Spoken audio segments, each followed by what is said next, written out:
Olá pessoal, então vamos dar seguimento aos vídeos do Concílio Vaticano II, porque nós não acabamos a pergunta e responderemos número 513.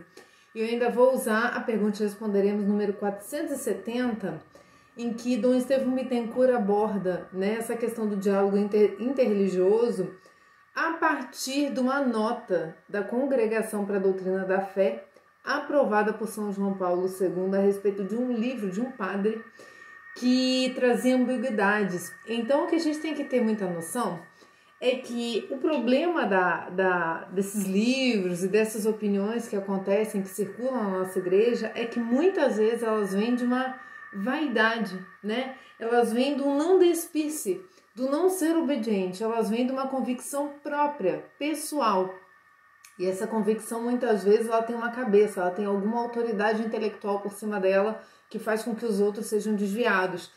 E independente disso ser um ato de boa vontade ou má vontade, um ato bom ou mal intrinsecamente, Porque tem muitas pessoas que a título de defender o bem se desvirtuam mesmo, A gente tem que ter sempre centrado o quê? O magistério da igreja. Santa Teresa d'Ávila, aqui no livro dela, Caminho da Perfeição, ela diz claramente isso, que muitas vezes, a gente tem essa tentação de não obedecer à igreja achando que está fazendo o que é certo. Santa Teresa teve o livro da vida dela preso na Inquisição. Quando o livro dela estava na Inquisição, ela escreveu o Castelo Interior, O livro das moradas espirituais.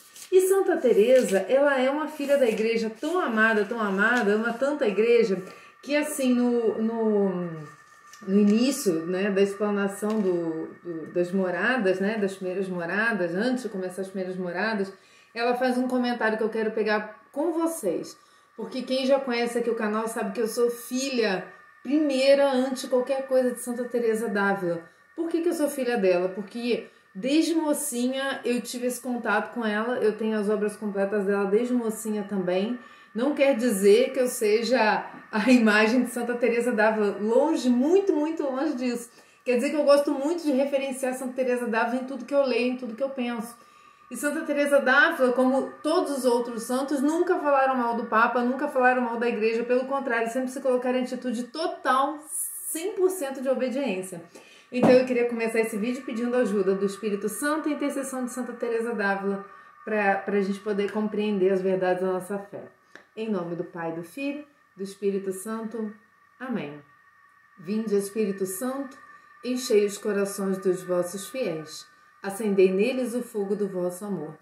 Enviai vosso Espírito, e tudo será criado, e renovareis a face da terra. Deus, que instruíste os corações dos vossos fiéis com a luz do Espírito Santo, fazei que apreciemos retamente todas as coisas segundo o mesmo Espírito, e gozemos sempre da sua consolação por Cristo nosso Senhor. Amém. Santa Teresa d'Ávila, rogai a Deus por nós, ajudai-nos a enxergar a verdade. Amém. Em nome do Pai, do Filho, do Espírito Santo. Amém. Hoje é dia de Nossa Senhora do Rosário. A gente sabe que esse dia ele foi marcado pelo Papa Pio V, por marco da vitória de Lepanto. O professor Felipe Aquino fez uma aula muito bonita na live de hoje, se vocês quiserem ouvir. Eu queria começar fazendo essa pequena leitura desse trechinho de Santa Teresa d'Ávila. E assim começo a cumprir essa obediência hoje. Que obediência é essa? Dela escrever esse livro tendo escrito a vida. Ela já tinha escrito a vida, mas a vida não podia ser ainda liberada porque estava presa na Inquisição. Dia da Santíssima Trindade, ano de 1577, nesse mosteiro de São José do Carmo de Toledo, onde atualmente me encontro, sujeitando-me em tudo o que disser ao parecer de quem me mandou escrever, que são pessoas muito eruditas.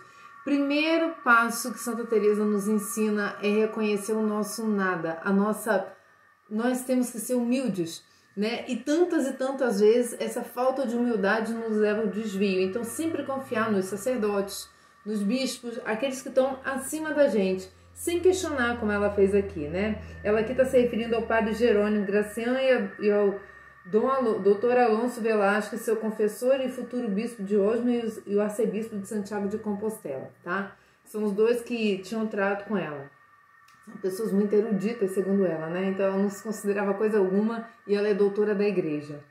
Se eu disser alguma coisa que não esteja em conformidade com o que ensina a Santa Igreja Católica Romana, atribua-se isso à minha ignorância e não à malícia. Isso se pode ter por certo, pela bondade de Deus sempre estive, estou e estarei sujeita a ela. Igreja, que ele seja para sempre bendito e glorificado. Amém. Disse-me que quem mandou escrever que as monjas dos mosteiros de Nossa Senhora do Carmo precisam de alguém que lhes esclareça algumas dúvidas em matéria de oração e que lhe parecia que as mulheres entendem melhor a linguagem umas das outras. Assim sendo, se eu acertar em dizer alguma coisa, ser-lhes-ei de maior proveito, dado também o amor que me devotam. Por isso, falarei com elas naquilo que escrever. Seria desatino pensar em fazê-lo com outras pessoas. Grande graça me considerar o Senhor se isso servir para alguma de minhas irmãs. O louve um pouquinho mais. Bem sabe Sua Majestade que não tem outro desejo. Claro está, quando eu atinar em dizer alguma coisa, elas entenderão que não vem de mim, pois não há causa para isso, a não ser um entendimento tão pequeno quanto o é, se o Senhor não me socorre com Sua misericórdia, a minha habilidade em coisas semelhantes. Ela não se considera em coisa nenhuma. Ela teve uma revelação direta de Deus em tudo que ela escreveu.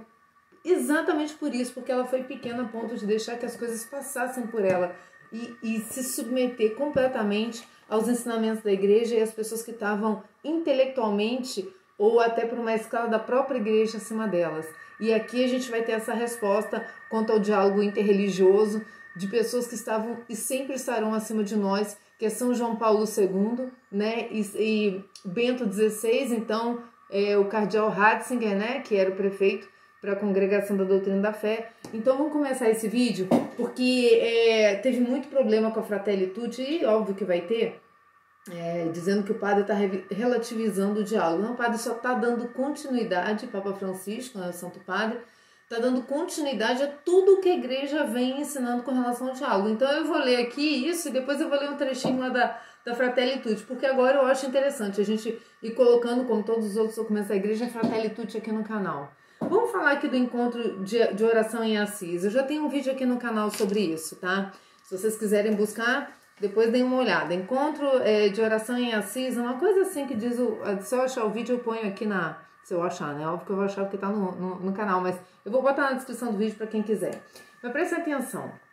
Foi mal interpretado o encontro de representantes dos diversos credos religiosos em Assis. Para começar, Dom Estevão Bittencourt, na pergunta responderemos, número 513 de 2005, já está dizendo que o Papa João Paulo II, ou Junção, né, clamorosamente as pessoas pedem que seja declarado doutor da igreja com muita propriedade, já era atacado pelo diálogo ecumênico que ele produzia, que trazia muitas vezes para o próprio Vaticano, como foi, né, esse encontro de oração.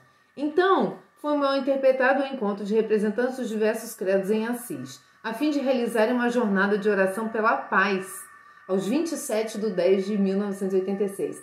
Então, o que quer um Papa quando ele fala de religiões, de não levar religiões em conta na hora de promover o diálogo?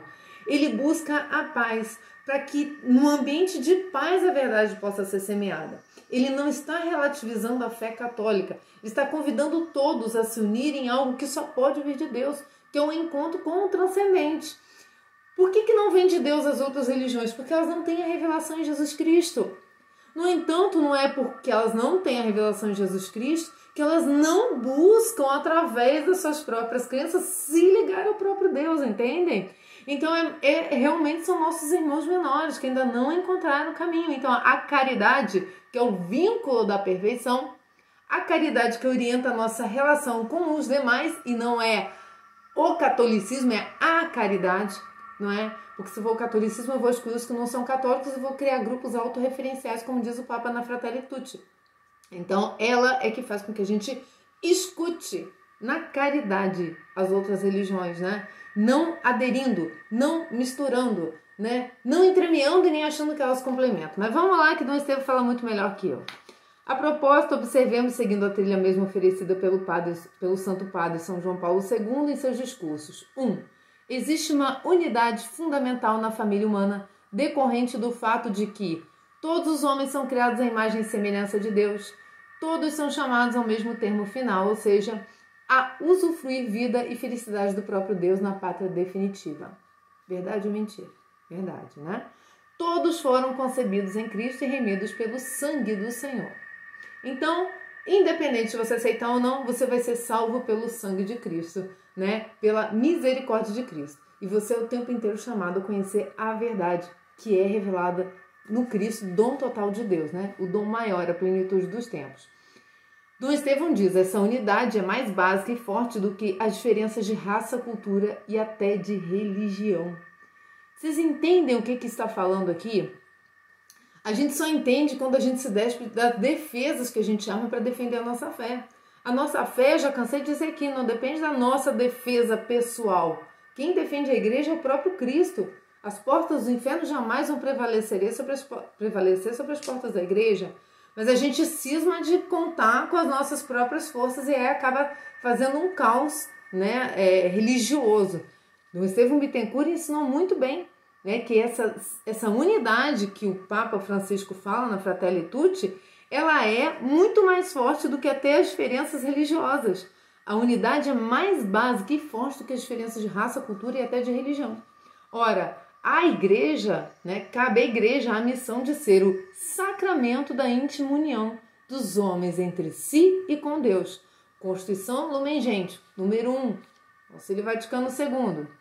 Ela há de ser o fator de superação das diferenças a fim de constituir o único povo de Deus ao qual todos os homens são chamados. Então, Estevão Bittencourt, tá? Tal missão da igreja se desempenha normalmente mediante evangelização, diálogo e oração. Em Assis, aonde também o Papa Francisco assinou o documento, né? Porque São Francisco era aquele que fazia a caridade a todos, não perguntava, peraí, de que religião você é? Como Madre Teresa de Calcutá também. Então amava com o amor de Deus e não com o amor exclusivista e excludente que é humano, só aproximo dos meus iguais. Eu tenho medo dos meus desiguais, né? Então, aqui em Assis assumiu nova modalidade. Encontraram-se homens de credos diversos, mas unidos pela mesma religiosidade natural e básica. A religiosidade é algo natural, porque o coração humano foi feito para Deus. Muitas vezes, nesse caminho de busca de conexão com Deus, o homem se desvia, cria conexões diversas, não é isso? Religiosidade que tem suas expressões espontâneas. A oração como reconhecimento de que toda boa dádiva vem do alto. Todo bem vem de Deus. Não tem bem que não venha de Deus, né? Tiago 1:17. E o jejum, símbolo de purificação do coração. Precisamente para evitar toda aparência de sincretismo religioso, não houve uma fórmula única de oração, mas cada grupo rezou a seu modo, em presença dos demais, marcando as diferenças entre as religiões. Não existia uma religião comum para todos, que seria esse sincretismo. Não houve. Sem dúvida, um tal encontro de oração jamais teria sido promovido pela Igreja Católica em épocas passadas. As ideias inspiradoras do mesmo, embora sejam autenticamente católicas, só vieram à tona em nossos dias, catalisadas pela consciência de solidariedade e o anseio de paz que mais do que nunca animam os homens de hoje. E no mundo paganizado, descristianizado, como que eu vou chamar ao cristianismo aqueles que não querem nem ouvir falar de Cristo, de sacrifício, de dor, aqueles que até pela própria religião procuram, né, excluir a dor das suas vidas? É trazendo para quê? Para esse sentimento de solidariedade com o problema do próximo. Se unir à dor do próximo, tomar a dor do próximo como se fosse sua. Fratelli Tutti. Então vejam como esses ensinamentos estão intimamente ligados. A igreja ela tem uma continuação nos papas. Não se pode pensar que a gente está sem papa. Isso é um grave erro. Por que eu quis pegar a pergunta e responderemos número 470/2001?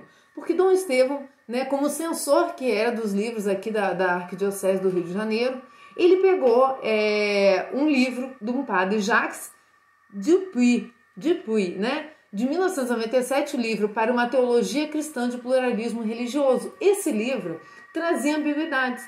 O que o cardeal Ratzinger, na época, fez? Trouxe o livro, criou-se uma análise do livro, chamou-se o autor, disse, olha, aqui está o caminho reto, Topa aceitar? O autor, sim, topo. Então, a doutrina da fé decidiu redigir uma notificação com a intenção de salvaguardar a doutrina da fé católica contra erros, ambiguidades ou interpretações perigosas. Aprovado pelo Santo Padre, São João Paulo II, na audiência de 24 de novembro de 2000. Então, São João Paulo II já vinha combatendo esses problemas de diálogo ecumênico interreligioso, esses abusos. E aí, Dom Estevão sempre fala que o abuso não tolhe o uso, não impede o uso, né? Ele usa essa expressão o tempo inteiro. Não é porque uns abusam que o uso tem que ser condenado. Então, nesse sentido, ele escreveu Dominus Iesus. Exatamente isso. E Dom Estevão diz que toda essa correção tem a ver com a Dominus Iesus, né? Então, ele vai dizer que, vamos lá, nos pontos, vamos partir para os pontos. A proposta da mediação salvífica única e universal de Jesus Cristo. Qual é o ponto? Deve acreditar firmemente que Jesus Cristo, Filho de Deus feito homem, crucificado e ressuscitado, é o único e universal mediador da salvação de toda a humanidade. Deve acreditar firmemente que Jesus de Nazaré, Filho de Maria, único Salvador do mundo, é o Filho e o Verbo do Pai. Pela unidade do plano divino de salvação centrado em Jesus Cristo, há que pensar também que a ação salvífica do Verbo se atua em e por Jesus Cristo, Filho encarnado do Pai, como mediador da salvação de toda a humanidade. Por conseguinte, é contrário à fé católica não só afirmar uma separação entre o Verbo e Jesus, ou uma separação entre a ação salvífica do Verbo e a de Jesus, mas também defender a tese de uma ação salvífica do Verbo, como tal, na sua divindade, independentemente da humanidade do Verbo encarnado, né? Estava unido a Deus, né? A propósito da unicidade e plenitude da revelação de Jesus, deve acreditar firmemente que Jesus é o mediador, cumprimento e plenitude da revelação. Portanto, é contrário à fé da Igreja afirmar que a revelação em Jesus Cristo é limitada, incompleta e imperfeita. Além disso, embora o pleno conhecimento da revelação divina só se verifique no dia da vinda gloriosa do Senhor, todavia a revelação histórica de Jesus Cristo oferece tudo aquilo que é necessário para a salvação do homem. Não tem necessidade de ser completada por outras religiões. É conforme a doutrina católica afirmar que as sementes de verdade e de bondade que existem nas outras religiões são uma certa participação nas verdades contidas na revelação de Jesus Cristo. É por pura graça de Deus, Deus permite isso, né? Para que essas pessoas sejam atraídas para a verdadeira fonte desse conhecimento, que é Cristo, revelado em Cristo por Deus, né? Ao contrário, é opinião errônea pensar que tais elementos de verdade e de bondade, ou algum deles, não derivem em última análise da mediação fontal, né, de Jesus Cristo, né? Fontal vem de fonte, né? A propósito da ação salvífica universal do Espírito Santo, a fé da Igreja ensina que o Espírito Santo, que atua depois da ressurreição de Jesus Cristo, é sempre o Espírito de Cristo enviado pelo Pai, que age de maneira salvífica tanto nos cristãos como nos não cristãos. Por conseguinte, ao contrário à fé católica pensar que a ação salvífica do Espírito Santo possa estender-se para além da única e universal economia salvífica do Verbo encarnado. Não se confundem as coisas, é o que está querendo dizer Bento XVI aqui. Não troquemos alhos por bugalhos. É contrário à fé católica pensar que a ação salvífica possa estender-se para além da única e universal economia salvífica. Mas, ao mesmo tempo, ele age de maneira salvífica tanto nos cristãos como nos não cristãos. E é de nós se julgarmos que não vamos ser salvos, porque é com essa medida que nós vamos ser julgados. Então, a proposta da orientação de todos os homens para a Igreja deve acreditar-se firmemente que a Igreja é sinal e instrumento da salvação para todos os homens. Ponto. Querendo ou não, pertencendo a outra religião, é pela ação da Igreja Católica que você vai ser salvo. Tá? É contrário à fé católica considerar as várias religiões do mundo como vias complementares à Igreja em ordem da salvação. Não há salvação fora da Igreja Católica. Segundo a doutrina católica também, os seguidores das outras religiões estão orientados para a Igreja e todos são chamados a fazer parte dela. De que forma? Solidariedade, amor, caridade, diálogo, aproximação, unidade enquanto filhos do mesmo Pai, unidade enquanto vocação humana para se assemelhar a Cristo, se assemelhar a Deus. Entendem? É totalmente diferente, é um conceito que não é místico no sentido de criar um Deus único, panteísmo. Não é isso, gente. É totalmente diferente. É só ter um pouco de discernimento. A propósito do valor e da função salvífica das tradições religiosas, segundo a doutrina católica, deve-se pensar que tudo quanto o Espírito opera no coração dos homens e na história dos povos, nas culturas e religiões assume um papel de preparação evangélica, Concílio Vaticano II, Constituição Dogmática Lumen Gentium 16. Portanto, é legítimo defender que o Espírito Santo realiza a salvação nos não cristãos, também mediante os elementos de verdade e bondade presentes nas várias religiões. Está na Dominus Jesus também. Mas não tem qualquer fundamento na teologia católica considerar que essas religiões, enquanto tais, caminhos de salvação, até porque nelas existem lacunas, insuficiências e erros que dizem respeito a verdades fundamentais sobre Deus, o homem e o mundo. Além disso, o fato de que os elementos de verdade e bondade presentes nas várias religiões possam preparar os povos e as culturas para aceitarem um evento salvífico de Jesus Cristo, não comporta que os textos sagrados das outras religiões possam considerar-se complementares ao Antigo Testamento, que é a preparação imediata para o próprio evento de Cristo. Até porque ninguém vai complementar a palavra de Deus. O Antigo Testamento era o verbo de Deus encarnado é Cristo. Então não tem complementaridade à figura de Cristo, que é divino, humano e divino, né? Durante a audiência, 19 de janeiro de 2001, à luz dos ulteriores desenvolvimentos, o Sumo Pontífice São João Paulo II confirmou sua aprovação dessa notificação, tá? Dom Estevão vai dizer que a mediação salvífica única e universal de Jesus Cristo, não é possível separar a ação do verbo da ação de Jesus Cristo na obra da salvação. Aí Dom Estevão fala sobre a índole única e plena da revelação feita por Jesus Cristo. As outras religiões não cristãs não oferecem um complemento a tal revelação, embora comportem germes de verdade e bondade. Com relação à ação salvífica do Espírito Santo, Dom Estevão vai dizer não pode ser dissociada da ação salvífica de Cristo. Com relação a todos os homens são chamados a ser membros da igreja, as outras religiões não podem ser consideradas complementares do cristianismo.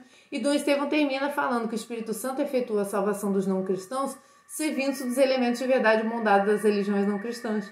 É a verdade contida ali, é Cristo que anunciou ali, por bondade, por graça, que salva em determinadas circunstâncias de consciência daquilo que se pratica enquanto religião, enquanto nascido naquele meio, enquanto não conhecedor da verdade revelada. É isso. Quer dizer que pode haver salvação fora do cristianismo, não porque tais correntes religiosas seriam vias de salvação, mas porque o Espírito Santo opera na consciência dos não cristãos que, sem hesitação e com plena fidelidade, praticam o seu credo, o que o seu credo preceitua, Então, termino com essa leitura de Dom Estevão, mas eu queria só pegar esses dois trechinhos, dois parágrafos da Fratelli Tutti. O 136 vai dizer, o Ocidente, Papa Francisco agora, Passamos por São João Paulo II, passamos por Bento XVI, passamos por Dom Estevão Bittencourt, doutores da Igreja, doutores em filosofia, conhecedores das práticas religiosas não cristãs. Agora vamos ao Papa Francisco, Sumo Pontífice da Igreja Católica, ponte entre Deus e o céu, Deus e os homens, Deus e o céu, Deus e os homens. O Ocidente poderia encontrar na civilização do Oriente remédios para algumas das suas doenças espirituais e religiosas causadas pelo domínio do materialismo. O Oriente poderia encontrar na civilização do Ocidente tantos elementos que o podem ajudar a salvar-se da fragilidade, divisão, conflito e declínio científico, técnico e cultural. É importante prestar atenção às diferenças religiosas, culturais, históricas, que são um componente essencial na formação da personalidade, da cultura e da civilização, Então, só um trechinho, tá? Eu quero ir para o 185, para quem está dizendo que ele está relativizando, presta atenção. A caridade precisa da luz da verdade, que buscamos constantemente, e esta luz é simultaneamente a luz da razão e da fé, sem relativismos. Assim, esses dois trechinhos do Papa Francisco, para tirar essa nuvem que existe na cabeça de alguns dos nossos irmãos, de que está havendo um desvirtuamento da nossa fé católica. A nossa fé católica nunca foi tão bem praticada, tá? Por aqueles que querem obedecer à igreja, não criar sua própria igreja dentro da igreja, causando assim divisões. Assim nos deu o testemunho de Santa Teresa d'Ávila, Nossa Senhora do Rosário, Nossa Senhora da Vitória, reine sobre a Igreja Católica e sobre todos os males que o demônio quer, pervertendo os valores universais da Igreja Católica, dentro dos corações, né? Usar aquilo que é bom, que é o zelo com a igreja, o zelo com a doutrina, fazer com que você se desvie do caminho da unidade, o caminho do chamado universal de Deus. A santidade é o conhecimento da verdade, que é praticada nas formas que a Santa Igreja Católica ensina, e não na nossa própria. Fiquem com Deus, salve Maria Santíssima, viva Nossa Senhora do Rosário. Até mais.